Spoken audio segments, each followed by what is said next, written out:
Today on CityCast Pittsburgh, Beyoncé fans have a lot to grieve this week. Our favorite bugs to squash are into their juvenile stage, and there's been, well, a lot, but really one big thing holding up our state budget process. We're getting into it all.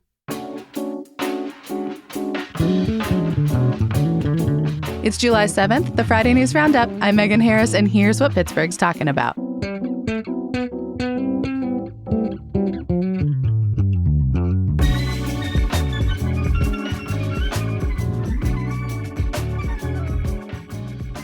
I'm with CityCast producer Maria Carter. Hello. Hey there. And lead producer Mallory Falk. Good morning. Good morning. So as of this recording, still no Pennsylvania budget. But Governor Josh Shapiro has gotten his proposal through the House. So we're halfway there. And living on a prayer? Or? The whole budget total is $45.5 billion, which my brain can't wrap its head around. And Democrats, I guess, only agreed to it after the governor promised to line item veto his own proposal. I think this is so funny. So it's a back and forth about vouchers for private schools. Yeah. Are Republicans totally pissed about this? Because this is one of their big things, right? Mallory, you spotted this morning. I don't know if they're pissed or sad. Westmoreland County Republican Kim Ward posted this super sad Simpsons meme about how much she missed also Democrat, former Governor Tom Wolf, because, quote, his word actually meant something. Yeah, it was just images of Lisa Simpson lying in bed looking dejected. He might not have been for school vouchers, but he would have told you that, right?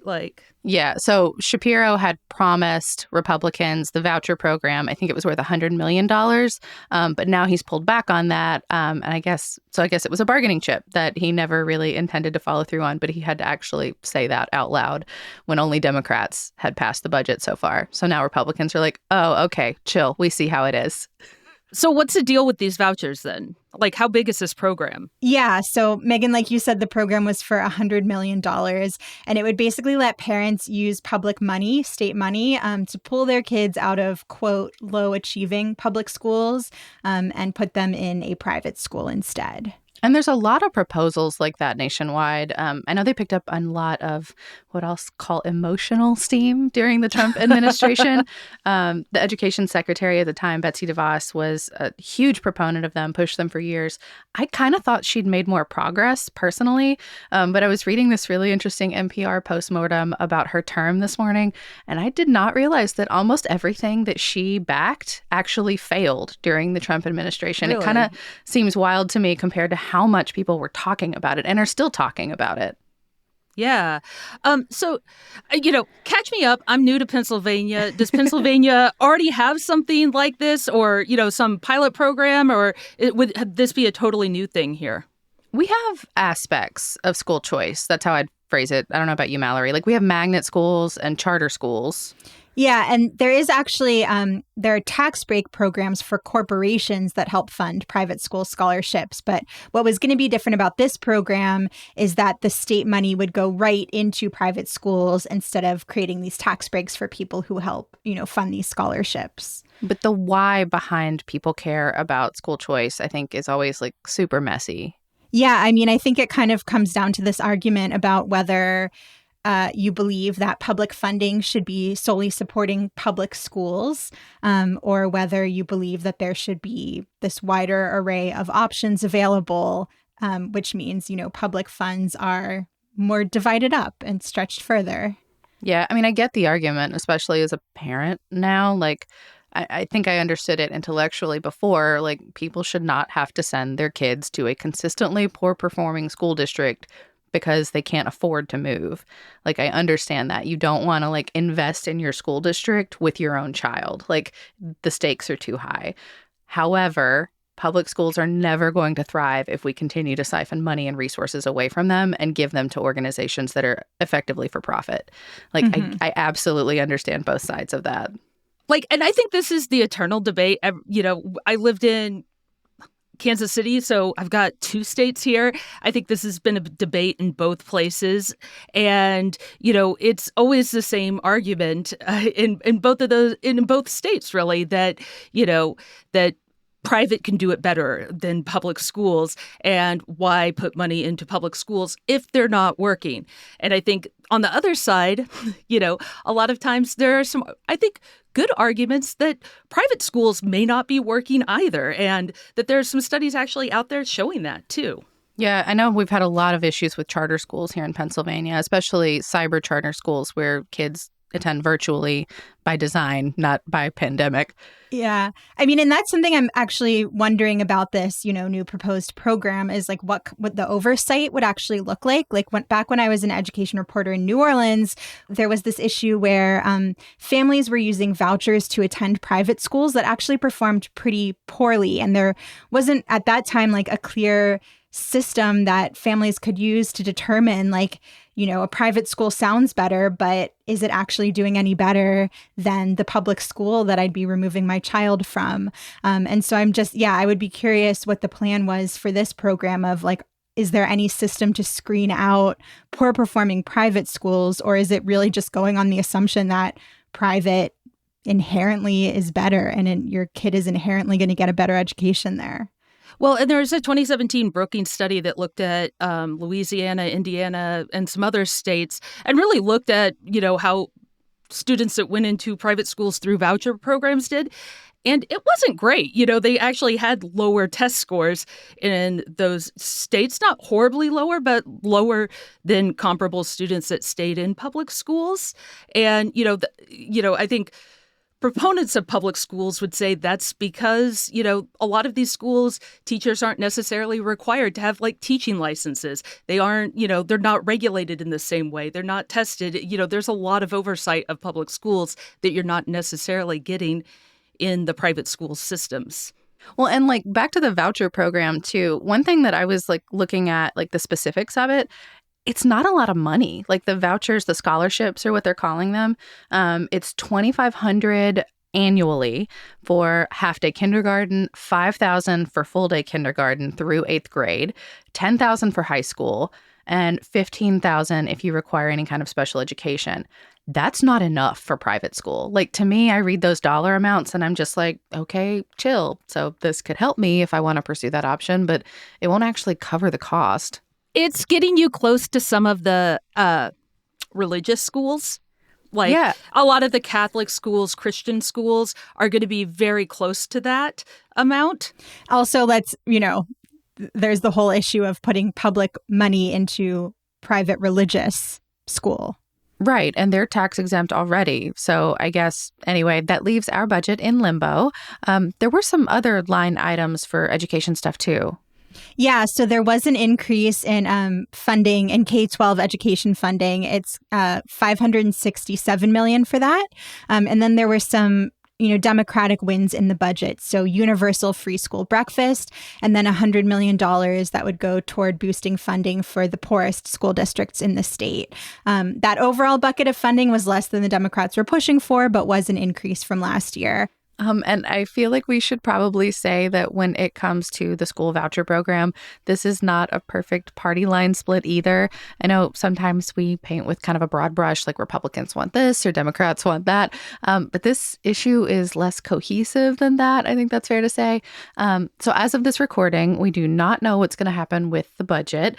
The House approved the budget with the voucher program in it. The governor says that he would veto it later, so not to worry. But now the Senate needs to approve it with or without. Plus, there's some code bill issues that they're going to have to work out. But yeah, the Senate, we don't know what's going to happen because our state calendars don't really allow for budgets being late like they are every year.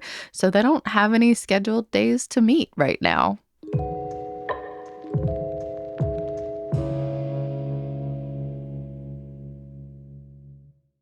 Okay, everyone, we're deep into summer now. So what is your least favorite part of summer? Humidity. You're in Pennsylvania now. You're going to complain about humidity after living in the Mississippi Delta? Well, the thing is, the stop in between in West Texas, I experienced the dry heat for long enough to realize, oh, my hair can look nice in the summer. And so it's that little interlude that I think has ruined me for the humidity. I don't, maybe bugs, honestly, only because like the humidity doesn't offend me. I grew up with that. and I love the light. Like the sunlight makes up for an enormous number of sins. Yeah. So when you say bugs, are you talking mosquitoes? Usually mosquitoes, because I am the kid that looks like Pigpen from Peanuts. Like mosquitoes You just got that like sweet me. blood. They like me. I hate it. I hate them. They like me. Yeah. Me too. I get that. I think my new least favorite is the spotted lanternfly, but I have a silver lining on that one. You get to squash them, right? And do your little dances. And I feel like I'm finally starting to be able to identify them by sight, because they change shape and color so much through the season. They're also so beautiful. It feels wrong to squash them. But Maria, maybe you can remind us why it's important to squash them. Very important. Because they are invasive and they kill native trees and some of the trees that Pennsylvania depends on, right? Some of our hardwoods, and they can kill grapevines and things like that.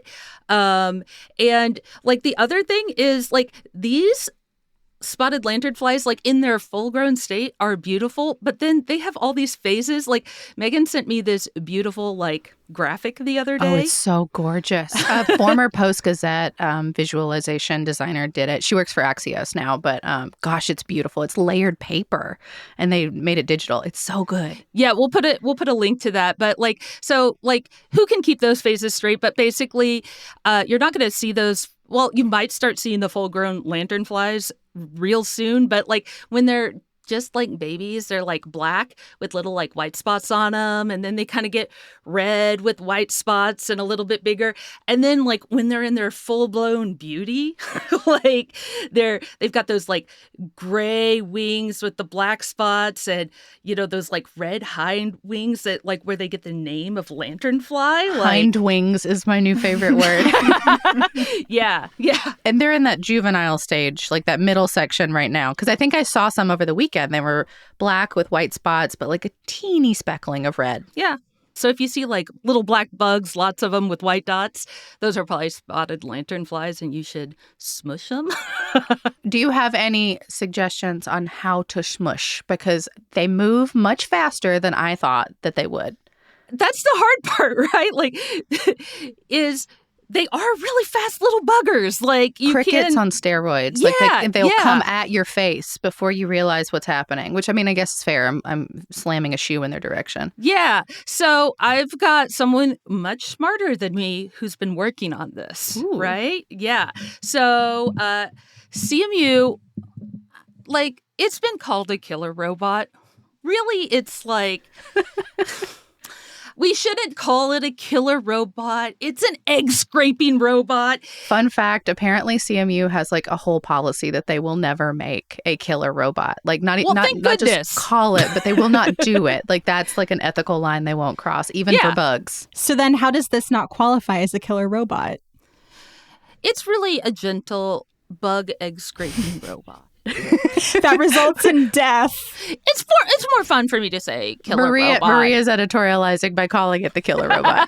Yeah, that is on me, not CMU. All apologies to anyone involved with CMU. Actually, I talked with their a scientist there at Carnegie Mellon, who's Francisco Yandun. He's working on applying robotics in forestry and agriculture. And Megan, he has the same problems with lanternflies as you do. He thinks the adult ones are really hard to catch and kill. If we develop a robot for killing lanternflies, it's not really realistic because it's really hard for a robot to go and kill each one. And you can get rid of a lot of them in one egg mass, because in an egg mass you have a sac that has, I don't know how many, but a lot of them. So in an egg mass, you have this egg sac that has a lot of them, 30, 40, 50 eggs all at once, and they're stuck on trees. So what this robot goes up and does is it spots them. It has some cameras there, and it's been programmed with some AI to identify them. It's been fed a bunch of images of these spotted lanternfly egg sacs. It identifies them. Then it goes up, and it gently scrapes them off with a brush. I feel like this sounds more like a vacuum Yeah. than anything. Is that right? Is that how it works? You've seen it. I haven't. Yeah, help us visualize this. Yeah, it's not like, a big walking around thing. It's more like a really awkward, large Roomba. It's built on this platform, something called an Amiga micro tractor. It's something already used in like agriculture stuff. And they've just added cameras, robotic arms, and, that have enabled it to do this. And this was part of a contest that students were involved in. And the big challenge was being able to get these spotted lanternfly egg masses off the trees without damaging them, right? Because you don't want to hurt the trees. Very cool. Yeah. So it's not, I think my biggest fear outside of outer space is if anyone's seen that episode of Black Mirror where the robo-dogs take over and like human existence is just trying to hide from getting killed from these robo-dogs, which doesn't feel that far off to me because they are currently testing whether or not to deploy robo-dogs to the border, which is horrific to think about. Wait, what?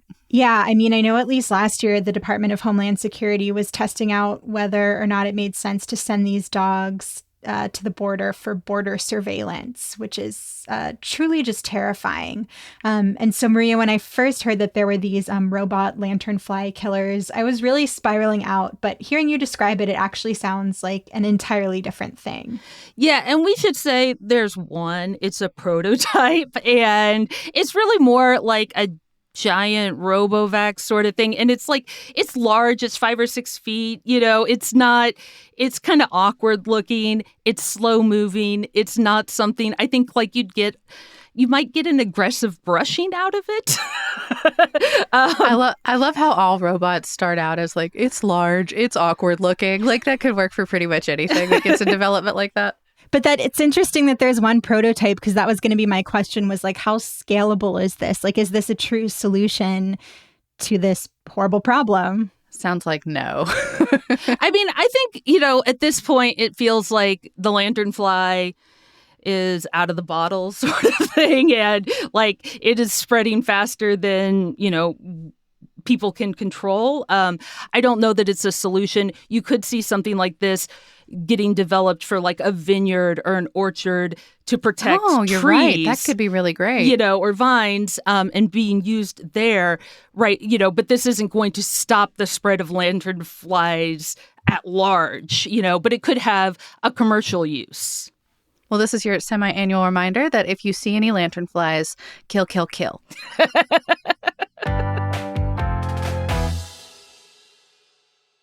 I feel like we keep talking about concerts in Pittsburgh, but here we are again. The city is in mourning.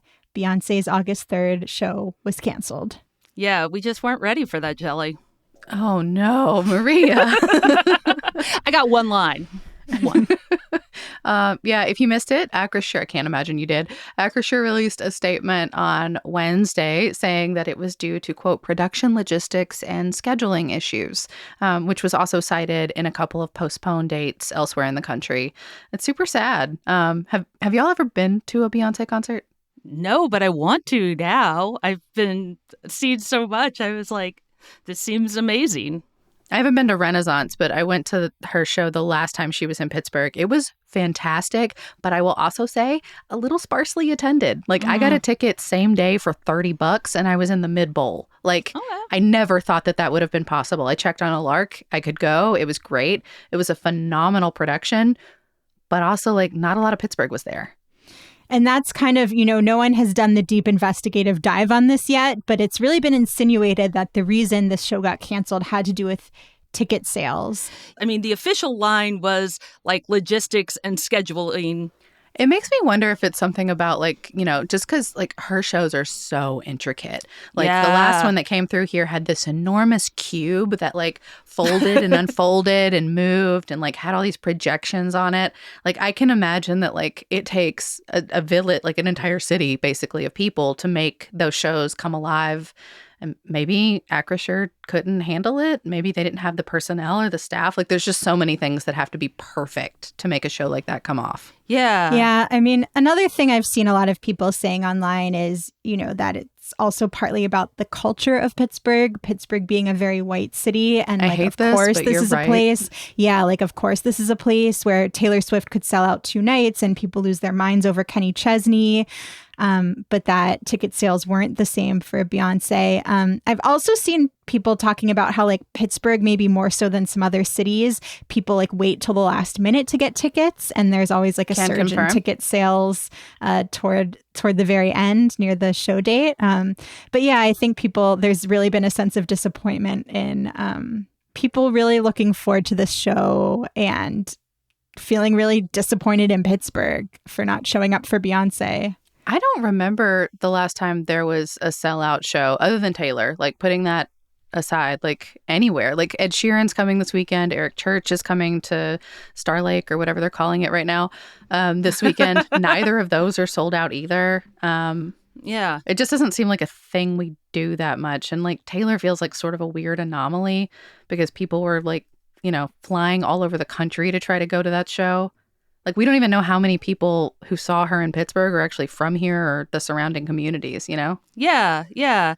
I will say one of the things that I felt a little disappointed in Pittsburgh about was some of the commentary online that was a little, here's how I'm going to break it down. 1, why do we have to pit 2 women against each other all the time? There was a lot of Taylor Swift versus Beyoncé. And I know there's some historical context there, going back to some Grammys and stuff. But you're right. Like there's also there's no reason that Taylor Swift selling out, Acrisure, why can't we just be happy for 2 people?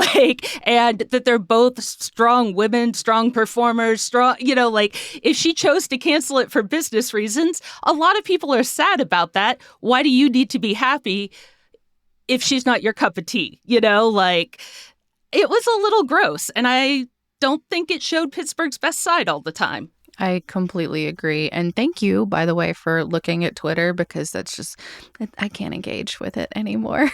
Yeah. Well, I'm just sad for all the people because it seemed like especially a lot of Black women on Twitter were really looking forward to this Beyoncé show and are really sad that they don't have this joy, this moment that they were, I think in some cases sounded like they planned their summer around.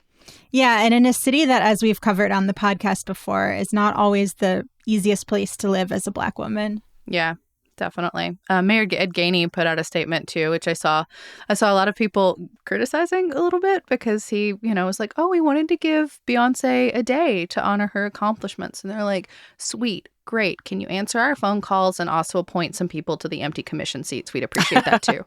Which both are fair. Both can be true. Yeah. Well, let's invite Beyoncé to the podcast. She is welcome on CityCast Pittsburgh anytime. I think any CityCast show would be more than happy to support Beyoncé. I'm just going to throw it out there. If she wants to make it up, we're welcoming. And if, like me, you're going to her show in Philadelphia just by a stroke of luck, look for us there. Humble brag much? Yeah, just rub it in our faces, Megan. Sorry. On one more thing, a quick addendum to yesterday's mac and cheese roundup. For the first time ever, the podcast squad unanimously agreed on a single restaurant being the best at something in the city. So, of course, today we say terrible news that Smoke Taqueria in Lawrenceville is for sale.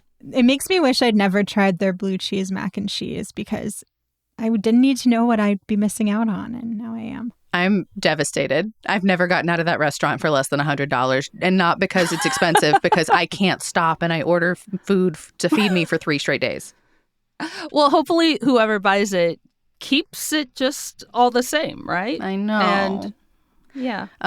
We saw the listing in the Pittsburgh Business Times. It says it's a 45-seat restaurant that comes with a liquor license, an updated kitchen, a square point of sale system, and a pit smoker for their barbecue.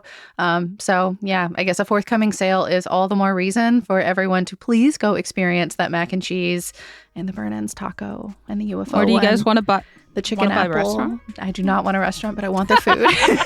So seriously, someone please go buy the spot and all their recipes so that we don't have to lose this delicious asset in Lawrenceville.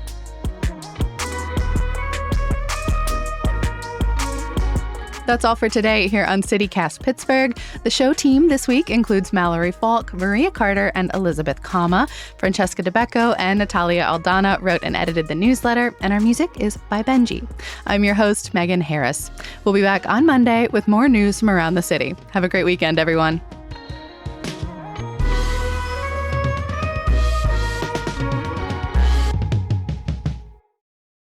The wild thing in Missouri, they'd stop the clock. Wait, like a physical clock? They would stop the clock sometimes. They had to get the budget done by the deadline. And so they would be getting close and they'd stop the clock. So they could get it done. I kind of wish we did that. Like that's the kind pressure of was on, right? I know, like we used to have pressure. We just don't have pressure anymore.